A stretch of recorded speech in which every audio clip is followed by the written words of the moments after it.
ya Bu, kenapa? Ini kenapa Pak? Tanamannya kok jadi gini? Lah iya Bu ya, kenapa ini Bu ya? Jadi kuning seperti ini. Tolong ibu-ibu kesini sebentar Bu. Iya Pak. Oh iya Pak. Ini kenapa ya tanaman saya ya? Kalian kan udah digaji, nggak kalian urusin ya tanaman saya ya? Nggak tahu ya Pak, Bu. Kemarin belum kelihatan. Iya Bu.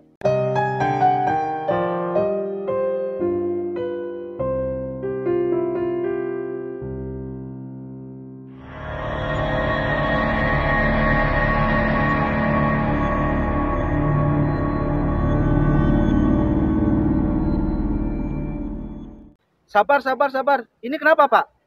Ini kemarin Pak daunnya masih bagus Pak. Ini sekarang sudah mulai kuning, bolong-bolong tanaman terong saya nih Pak. Terus bagaimana Pak ya ini Pak ya? Walah, Pak. Ini namanya penyakit pada terong, Pak. Terus bagaimana Pak ngatasinya Pak? Ya, Bapak kan nanam terong, saya nggak tahu lah. Saya kan nanam singkong. Gini aja, Pak. Gimana kalau kita hubungin Pak PPL aja? Kebetulan saya ada kontaknya ini. Nanti saya hubungi ya. Oh bisa Pak, bisa Pak. Ya. Iya Pak, oke Pak. Saya tunggu sekarang Pak ya. Ya, siap. Siap. Der gewünschte Gesprächspartner ist...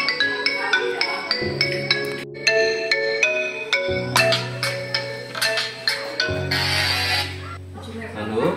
Assalamualaikum Pak PPL. Waalaikumsalam. Iya Pak. Gini Pak, ada petani kita ini ada penyakit sama terongnya. Bisa nggak Bapak nanti ke lapangan? Oh iya. Bisa ya? Ya saya segera ke sana Pak. Oke siap.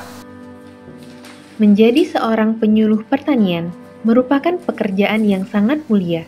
Membantu petani kapanpun dibutuhkan dengan menuangkan ilmu yang dimiliki adalah tugas berat, namun sekaligus menjadi tanggung jawab yang membahagiakan. Menjadikan petani mandiri dan berjaya adalah tujuan yang selalu kami upayakan. Dengan rasa saling asah, asih dan asuh, berjuang bersama untuk mencapai kesejahteraan, karena sejatinya keluh petani adalah derita penyuluh.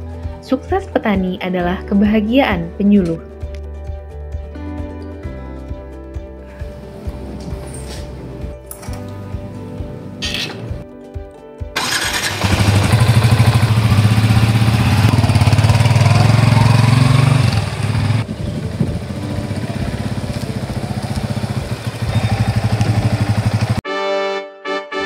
Assalamualaikum. Waalaikumsalam. Sehat Bapak? Sehat Pak. Alhamdulillah sehat juga. Ada apa Pak? Gimana Pak? Ini Pak tanaman terong saya Pak. Daunnya kuning Pak. Padahal tadi pagi masih bagus, masih hijau. Kemarin masih bagus. Iya. Ini kenapa Pak ya? Wah ini Pak, ini tanaman terong Bapak kena virus Gemini atau virus kuning Pak. Nah, virus Gemini ini disebabkan oleh yang namanya kutu kebul Pak. Nah jadi ini kondisinya udah parah ini Pak. Jadi harus segera penindak lanjutannya harus segera dicabut. Nah, karena penyebarannya nanti cepat Pak. Ini virus ini bahaya. Jadi segera dicabut, nanti dibuang atau dibakar di luar wilayah sini. Jadi biar nanti tidak menyebar seperti itu. Nah ini tadi kembali ya kutu kebul. Jadi biasanya Pak itu nanti ada kutu kebul Pak. Nah dia itu kalau siang di bawah biasanya. Nah kalau udah ada seperti itu pas kondisi mungkin masih bagus ya kayak ini. Nah kita cek di bawahnya. Nah kalau ada kutu kebul, kalau ada dan jumlahnya banyak tuh di pertanaman segera kendalikan disemprot dengan insektisida seperti itu. Ini udah parah Pak. Jadi harus segera dicabut kemudian dibuang seperti itu. Jadi kalau seperti ini Pak, gimana Pak? Nah, jadi selain ini ya Pak, itu ada hama dan penyakit lainnya. Yang pertama itu ada lalat buah Pak yang perlu diwaspadai. Nah, tanaman yang terserang lalat buah itu biasanya buahnya berlubang. Nah, kemudian di dalamnya itu busuk. Cara pengendaliannya Pak untuk lalat buah ini dilakukan secara manual, yaitu dengan membuang buah yang terserang dan melakukan sanitasi lahan dengan baik. Bisa juga dengan cara kimiawi, yaitu dengan melakukan penyemprotan buah dengan insektisida sesuai dengan dosis yang dianjurkan.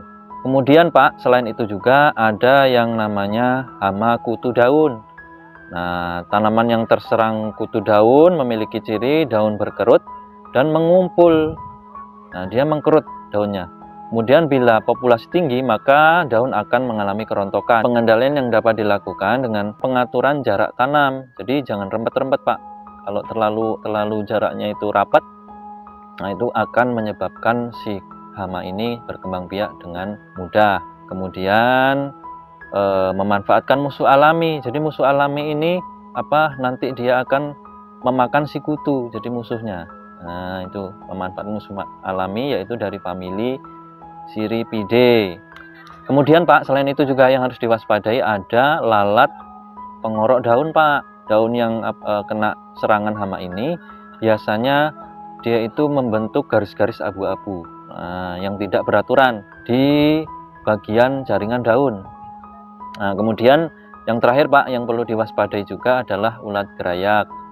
Nah, ulat ini ketika memakan daun, gejalanya daunnya berlubang-lubang. Cara pengendaliannya bisa dengan pengolahan tanah sebelum tanam. Karena larva ataupun pupa ulat gerayak itu biasanya ada di tanah, ataupun di gulma-gulma inang. Kita juga harus melakukan sanitasi Pak, tetap untuk membersihkan lahan dari rumput gulma secara berkala.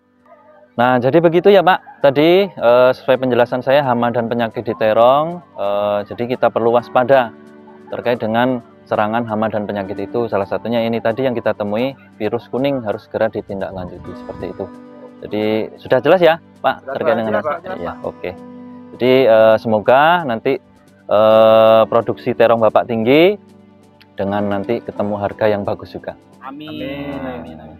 Makasih Pak ya. Iya, sama-sama ya Pak. Oke, pokoknya sukses terus ya. Pamit dulu.